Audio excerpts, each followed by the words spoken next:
Saya masih ingat betul pertama kali saya melihat seorang kepala insinyur dari merek Jerman sedang mengerjakan prototipe. Kami berada di lintasan uji pribadi dan mobil terasa lambat, seolah-olah sedang mengantuk. Insinyur itu tidak memasang komputer seharga $10.000. Dia hanya duduk di kursi pengemudi, melakukan serangkaian penekanan pedal dan putaran kunci yang menyerupai kode permainan video. Dan tiba-tiba, mobil itu terbangun dengan agresivitas yang brutal. Kami para produsen memprogram mobil untuk pengemudi rata-rata yang lambat dan ceroboh, katanya kepada saya sambil menutup pintu. Tetapi perangkat keras selalu memiliki potensi tersembunyi yang coba ditekan oleh elektronik standar.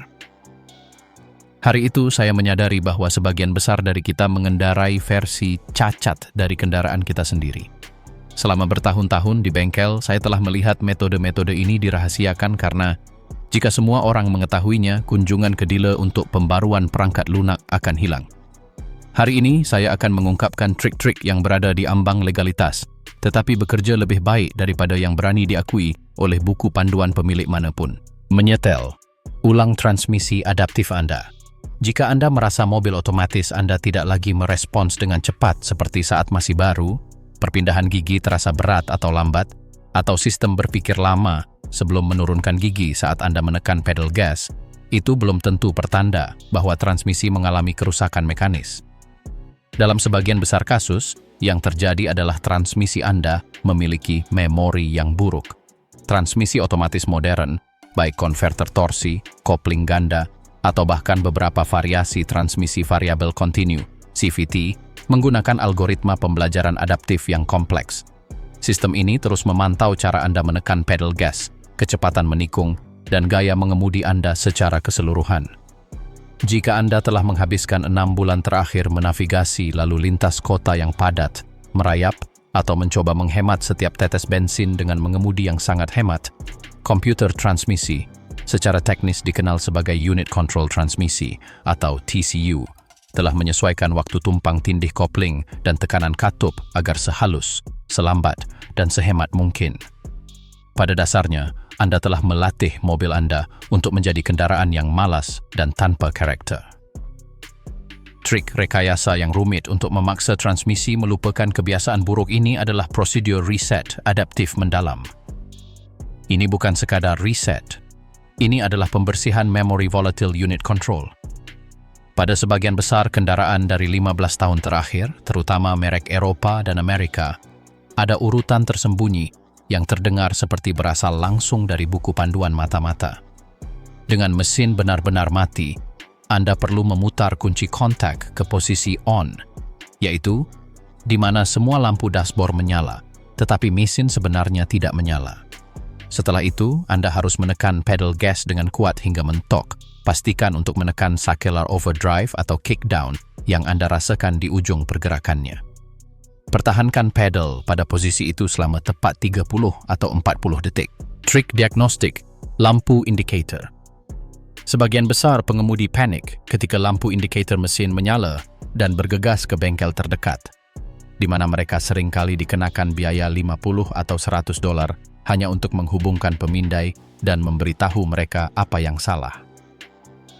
Yang tidak ingin diketahui oleh pasar resmi adalah bahwa banyak mobil memiliki fungsi diagnostik mandiri darurat yang terintegrasi langsung ke dashboard, yang awalnya dirancang untuk teknisi lapangan dan tidak memerlukan alat eksternal. Trik ini dianggap ilegal untuk model bisnis bengkel karena memberi Anda kendali penuh atas informasi sebelum mereka mencoba menjual perbaikan yang tidak perlu atau penggantian sensor yang tidak Anda butuhkan. Pada merek seperti Chrysler, Jeep, atau Dodge, trik ini dikenal sebagai urutan tarian kunci. Prosedurnya melibatkan memasukkan kunci dan memutarnya dari posisi terkunci ke posisi pengapian 3 kali berturut-turut dengan cepat, tanpa benar-benar menghidupkan mesin dan mengakhiri urutan di posisi pengapian. Jika Anda melakukannya dengan benar, tampilan odometer digital akan berhenti menunjukkan total jarak tempuh dan mulai memproyeksikan serangkaian kode alphanumerik seperti P0300 atau P0420. Kode-kode ini adalah bahasa universal mobil untuk memberitahu Anda dengan tepat apa yang salah. Tetapi triknya bahkan lebih jauh. Pada banyak model Jepang dan beberapa model Eropa yang lebih tua, sistem diagnostik diaktifkan oleh jumper pada konektor atau oleh urutan yang melibatkan lampu interior di kabin. Dengan menekan tombol tertentu pada saklar pintu atau tombol reset odometer, komputer memasuki mode berkedip. Lampu mesin akan mulai berkedip dengan pola pulsa panjang dan pendek, semacam kode Morse otomotif. Misalnya, 2 kedipan panjang diikuti oleh 3 kedipan pendek menandakan kode 23. Kalibrasi sensor TPS dengan multimeter. Sensor posisi throttle, yang dikenal sebagai TPS, adalah komponen penting yang bertindak sebagai sistem saraf pusat antara kaki kanan Anda dan otak mesin. Fungsinya adalah untuk mengirimkan sinyal listrik variabel yang memberitahu komputer persis pada sudut berapa throttle berada, memungkinkan komputer untuk menghitung campuran udara bahan bakar secara instan. Selama bertahun-tahun, panas ekstrim di ruang mesin dan getaran konstan menyebabkan sensor ini menjadi tidak terkalibrasi. Jalur karbon internal aus atau sekrup pemasangan bergeser beberapa milimeter. Hasilnya adalah gejala yang paling dibenci oleh pengemudi yang antusias, lag throttle. Anda menekan pedal, dan rasanya mobil membutuhkan waktu yang cukup lama sebelum RPM naik. Buku panduan servis modern akan memberitahu Anda bahwa TPS adalah bagian yang disegel yang tidak dapat disetel dan bahwa jika rusak harus diganti dengan yang baru, yang seringkali harganya sangat mahal. Namun, mekanik jadul dan penyetel mobil balap tahu bahwa ini adalah setengah kebenaran yang dirancang untuk meningkatkan penjualan suku cadang. Hampir semua sensor TPS memiliki lubang pemasangan yang sedikit oval yang memungkinkan rotasi minimal. Dengan menggunakan multimeter digital yang disetel ke volt DC, Anda dapat mencegat kabel sinyal sensor. Dengan mesin mati tetapi kunci kontak menyala, sebagian besar kendaraan membutuhkan pembacaan tepat 0,5 volt dengan throttle tertutup penuh. Jika pembacaan Anda 0,4, komputer menganggap throttle kurang terhubung daripada yang sebenarnya, sehingga menghasilkan campuran kurus dan hentakan. Jika pembacaannya 0,6, sistem mengirimkan terlalu banyak bahan bakar, menghambat respons awal. Triknya adalah sedikit melonggarkan sekrup sensor dan memutarnya dengan presisi tinggi, sambil memperhatikan tampilan multimeter hingga Anda mendapatkan pembacaan pabrik yang tepat. Pembersihan injektor bahan bakar dengan siklus beban maksimum. Industri aditif bahan bakar menghasilkan miliaran dolar per tahun dengan menjual botol-botol berwarna-warni yang menjanjikan pembersihan injektor dan mengembalikan tenaga kuda yang hilang.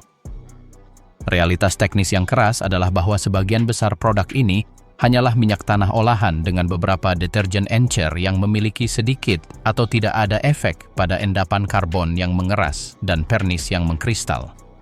Pembersih injektor bahan bakar terbaik di dunia tidak dijual di pom bensin. Itu dihasilkan di dalam mesin Anda sendiri di bawah kondisi fisika tertentu. Dalam perdagangan, kami menyebut trik ini penyetelan Italia atau siklus beban maksimum. Injektor modern memiliki lubang mikroskopis yang tersumbat oleh residu karbon akibat pembakaran tidak sempurna, terutama jika Anda sering mengemudi pada RPM rendah untuk mencoba menghemat bahan bakar. Trik ini, yang oleh banyak orang dianggap ilegal karena kecepatan dan kebisingannya, terdiri dari membawa mobil ke jalan raya yang sepi dan mengemudi dengan gigi rendah, seperti gigi ketiga atau keempat, menjaga putaran mesin tetap konstan antara 4.000 dan 5.500 putaran per menit selama setidaknya 20 atau 30 km tanpa berhenti. Tujuannya bukan untuk mencapai kecepatan lintasan balap, tetapi untuk menjaga mesin tetap berada di bawah beban termal yang tinggi. Dengan melakukan ini, tekanan di rel bahan bakar naik hingga maksimum, dan suhu di ujung injektor di dalam ruang pembakaran mencapai titik pirolisis. Dalam keadaan ini, endapan pernis dan karbon melunak dan hancur oleh aliran bahan bakar yang besar, kemudian secara alami dikeluarkan melalui sistem pembuangan. Kesalahan reset memory idle. Anda mungkin pernah mengalaminya sendiri atau mengenal seseorang yang pernah mengalaminya setelah melakukan perawatan dasar seperti membersihkan throttle body atau mengganti filter udara, hanya untuk menemukan bahwa mobil sekarang memiliki idle yang tidak stabil. RPM berfluktuasi sendiri, atau mobil berputar hingga 1.500 RPM saat berhenti di lampu lalu lintas. Ini terjadi karena unit kontrol mesin, ECU, memiliki memori pembelajaran jangka panjang di mana ia menyimpan nilai-nilai yang dibutuhkan untuk menjaga mesin tetap berjalan ketika throttle body penuh dengan gemuk dan kotoran. Dengan membersihkan logam, Anda telah mengubah realitas fisik udara yang masuk, tetapi komputer terus menerapkan tambalan elektronik lama. Dealer akan memberitahu Anda bahwa Anda perlu menghubungkan peralatan diagnostik resmi mereka untuk melakukan pembelajaran ulang idle paksa, dengan biaya yang sangat mahal untuk proses yang hanya memakan waktu 2 menit. Trik teknik untuk membersihkan memori kesalahan ini tanpa alat khusus adalah dengan melepaskan muatan kapasitor sepenuhnya melalui kabel jumper. Prosedurnya adalah sebagai berikut. Lepaskan kedua kabel baterai, negatif terlebih dahulu, kemudian positif. Setelah kabel terlepas dan jauh dari terminal baterai untuk menghindari percikan api, sambungkan keduanya menggunakan kabel jumper atau cukup dengan menyentuhnya selama setidaknya 10 hingga 15 menit.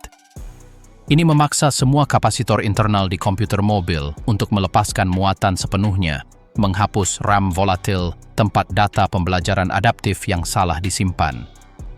Setelah menyambungkan kembali baterai, ECU akan terbangun dari keadaan amnesia total dan dipaksa untuk melakukan pemindaian sensor secara real time. Mendeteksi bahwa throttle body sekarang bersih dan memungkinkan aliran udara optimal, ECU secara otomatis mengkalibrasi ulang kecepatan idle ke pengaturan pabrik dalam beberapa mil pertama berkendara. Trik tegangan alternator. Ini adalah trik yang hampir ilegal karena melibatkan manipulasi langsung manajemen energi kendaraan. Pada mobil modern, pabrikan telah memprogram alternator untuk mengisi daya pada tegangan yang sangat rendah, seringkali sekitar 13,5 volt, dengan tujuan mengurangi beban mekanis pada mesin dan menghemat sebagian kecil bahan bakar untuk mematuhi peraturan emisi. Namun, dari perspektif kinerja murni, mesin pembakaran internal berjalan jauh lebih baik ketika sistem kelistrikan beroperasi antara 14,2 dan 14,5 volt. Pada tegangan yang lebih tinggi ini, koil pengapian menghasilkan percikan api yang jauh lebih kuat dan lebih panas pada busi, memastikan bahwa campuran terbakar sepenuhnya dan cepat, mengekstrak lebih banyak energi dari setiap tetes bahan bakar. Selain itu, injektor, yang merupakan katup solenoid, bereaksi lebih cepat dan akurat terhadap pulsa tegangan yang lebih tinggi. Pada banyak kendaraan, regulator tegangan menentukan berapa banyak yang harus diisi berdasarkan sinyal referensi dari sensor suhu baterai atau sekering penginderaan yang disebut sense. Trik para tuner jadul adalah dengan memasang dioda tegangan rendah pada kabel sinyal yang menuju alternator. Dioda ini menciptakan penurunan tegangan buatan sekitar 0,5 volt pada sinyal yang diterima oleh regulator.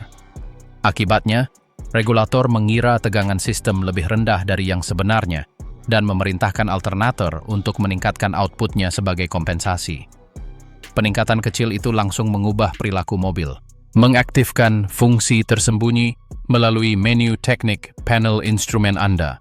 Betapapun modernnya, sengaja berbohong kepada Anda. Produsen telah menemukan bahwa pengemudi rata-rata merasa takut ketika mereka melihat jarum pengukur suhu cairan pendingin terus berfluktuasi mengikuti lalu lintas atau tanjakan. Oleh karena itu, mereka telah memprogram jarum dan pengukur digital untuk tetap berada tepat di tengah selama mesin berada dalam kisaran aman 75 hingga 105 derajat Celcius. Masalahnya adalah pada saat jarum memutuskan untuk bergerak ke zona merah, mesin sudah mengalami panas berlebih yang kritis. Jika Anda benar-benar ingin merawat mobil Anda perlu mengakses informasi sebenarnya yang dibaca komputer. Hampir semua mobil modern dengan tampilan digital atau sistem infotainment memiliki apa yang dikenal sebagai menu teknik atau menu service. Pada model dari grup Volkswagen, Mercedes-Benz, atau BMW, menu ini diakses menggunakan kombinasi tombol yang menyerupai kode rahasia, seperti menekan tombol menu selama 10 detik sambil memutar knob volume ke arah tertentu. Memasuki mode ini membuka serangkaian data teknis waktu nyata yang biasanya hanya dapat dilihat oleh teknisi pabrik.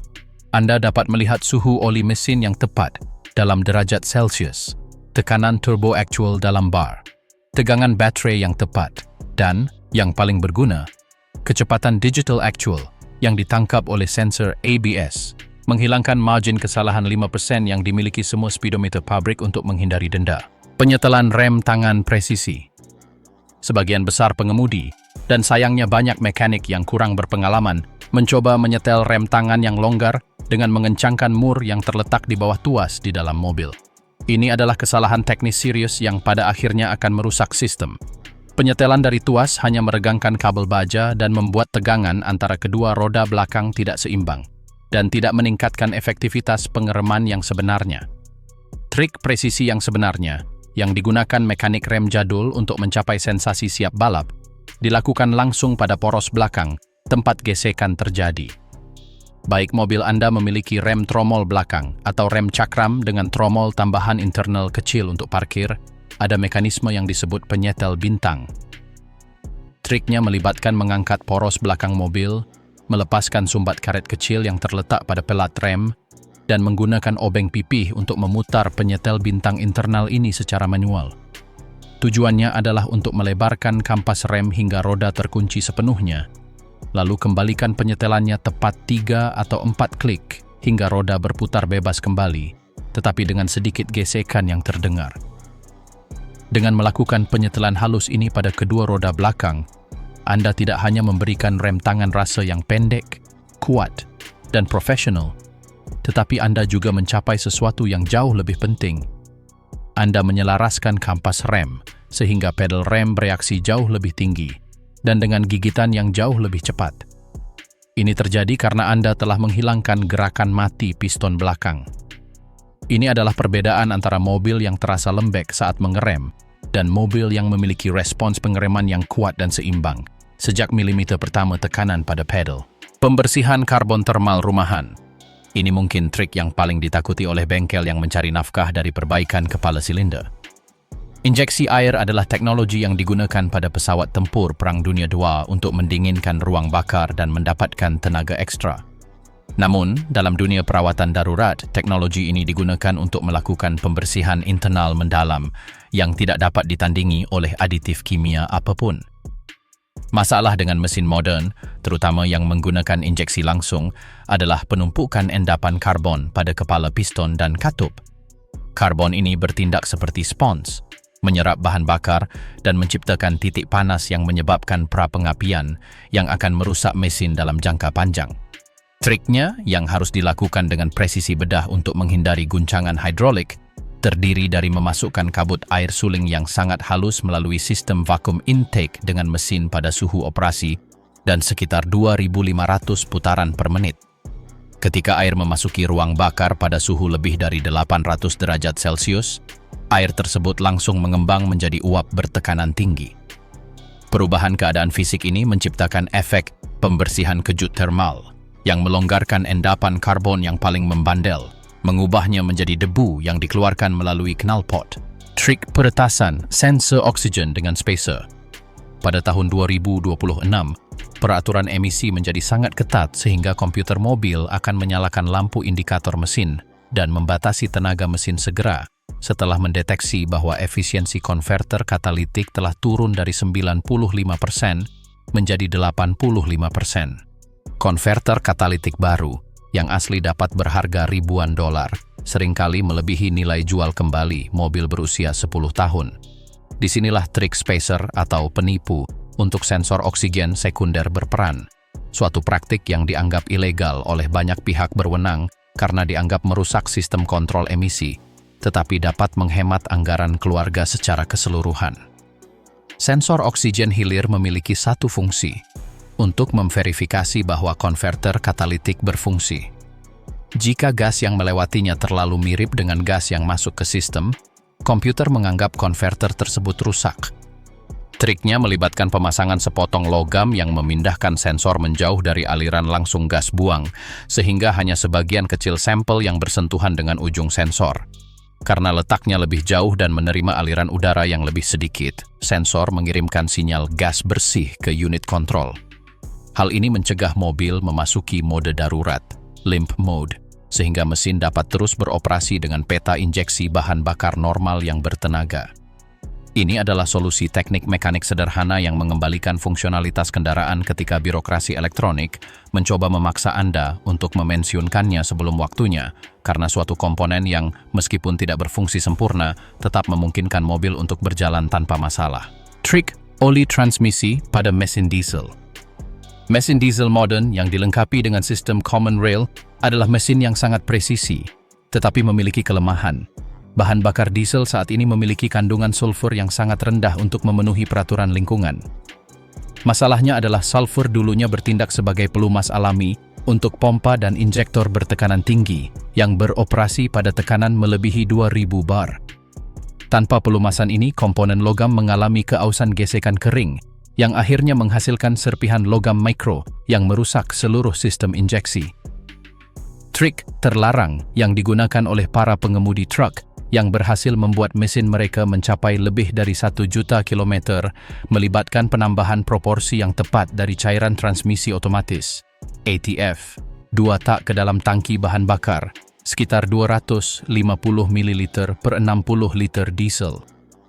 Oli ini dirancang untuk terbakar tanpa meninggalkan abu dan memiliki sifat pelumas yang unggul pada suhu tinggi. Ketika dicampur dengan diesel, ia menciptakan lapisan pelindung pada pendorong pompa dan jarum injektor, mengurangi keausan dan kebisingan mesin logam.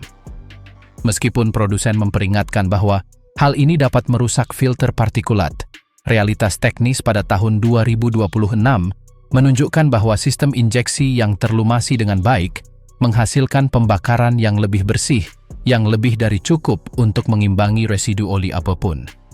Ini adalah perbedaan antara pompa injeksi yang rusak pada jarak 150.000 km dan pompa yang bertahan selama masa pakai kendaraan. Restorasi lampu depan dengan polimer uap. Lupakan kit pemoles supermarket atau pasta gigi. Trik-trik itu hanya bertahan beberapa minggu sebelum plastik lampu depan menguning dan menjadi buram kembali. Masalahnya adalah pemolesan menghilangkan lapisan pelindung UV asli polikarbonat. Trik pamungkas yang dianggap berbahaya karena toksisitas uapnya jika perlindungan tidak digunakan adalah polimerisasi uap aseton kimia. Setelah mengamplas lampu depan dengan amplas halus 1000, 2000, dan 3000 grit untuk menghilangkan oksidasi, cangkir khusus yang dipanaskan digunakan untuk menguapkan polimer cair. Saat uap melewati plastik, reaksi kimia terjadi yang melelehkan permukaan polikarbonat dan menutupnya dengan lapisan baru polimer bening dan sangat tahan. Hasilnya adalah lapisan akhir pabrik dengan kejernihan optik 100% yang tidak akan rusak di bawah sinar matahari. Peraturan keselamatan di beberapa negara berupaya membatasi metode ini karena membutuhkan penanganan bahan kimia yang hati-hati, tetapi ini adalah satu-satunya cara nyata untuk mengembalikan kecerahan penuh mobil Anda tanpa menghabiskan banyak uang untuk unit lampu depan baru. Ini adalah proses restorasi tingkat industri yang tersedia bagi pengguna yang berpengetahuan dan tidak takut untuk mengotori tangan mereka agar dapat melihat dengan jelas dalam gelap. Pelindung thermal system intake. Termodinamika itu sederhana. Udara dingin lebih padat dan mengandung lebih banyak oksigen, memungkinkan lebih banyak bahan bakar untuk dibakar dan lebih banyak daya yang dihasilkan. Masalahnya adalah, untuk menghemat ruang dan biaya, para insinyur sering menempatkan pipa intake plastik tepat di atas mesin atau di dekat radiator, di mana udara dipanaskan sebelum masuk ke silinder. Setiap peningkatan suhu udara intake sebesar 10 derajat dapat menyebabkan kehilangan hingga 3% daya mesin. Trik pelindung thermal melibatkan penggunaan pita aluminium reflektif suhu tinggi atau bahkan isolasi thermal yang digunakan dalam industri konstruksi untuk membungkus seluruh pipa intake dan kotak filter udara. Dengan menciptakan penghalang reflektif ini, Anda mencegah panas radiasi dari mesin memanaskan udara yang masuk ke ruang pembakaran. Pada dasarnya, ini adalah sistem intake udara dingin buatan sendiri yang bekerja sebaik atau bahkan lebih baik daripada kit serat karbon mahal seharga ribuan dolar. Di bengkel kami telah mengukur penurunan suhu udara masuk hingga 15 derajat Celcius setelah menerapkan pelindung ini, menghasilkan respons akselerasi yang jauh lebih agresif dan mesin yang tidak kehilangan tenaga, bahkan pada hari-hari musim panas terpanas. Ini adalah peningkatan performa murni dan gratis yang diabaikan oleh produsen karena alasan estetika. Prosedur pengoperasian awal ring piston. Kita telah sampai di posisi pertama dengan trik paling kontroversial namun efektif dalam semua rekayasa keselamatan mekanik.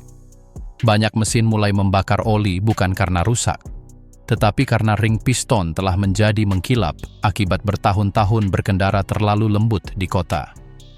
Ketika ini terjadi, ring tidak menutup dengan benar terhadap dinding silinder, memungkinkan oli naik dan kompresi turun. Buku manual akan memberitahu Anda bahwa Anda perlu melakukan perbaikan mesin total. Namun, ada prosedur yang disebut pengoperasian awal ring piston secara dinamis atau terlambat. Triknya melibatkan penggantian oli dengan oli berbasis mineral berkualitas tinggi, tanpa penambahan zat aditif gesekan yang berlebihan, dan membawa mobil ke jalan berbukit. Dengan mesin pada suhu operasi, Anda harus melakukan akselerasi penuh dari 2000 hingga 5000 RPM di gigi ketiga. Dan kemudian, ini sangat penting, lepaskan pedal gas sepenuhnya dan biarkan mesin mengerem mobil kembali ke 2000 RPM. Mengulangi siklus ini 10 atau 15 kali menghasilkan tekanan positif dan negatif yang ekstrim di dalam silinder, mengembalikan umur dan tenaga yang telah hilang selama bertahun-tahun akibat kemacetan lalu lintas. Jika Anda telah sampai sejauh ini, Anda sekarang memiliki pengetahuan yang membedakan pengemudi biasa dari seorang ahli mekanik sejati. Kami telah menguraikan semuanya, mulai dari komponen transmisi hingga fisika ring piston, mengungkapkan trik yang dianggap tabu oleh banyak orang, tetapi sebenarnya hanyalah penerapan sains dan pengalaman murni di atas kepentingan komersial pabrikan.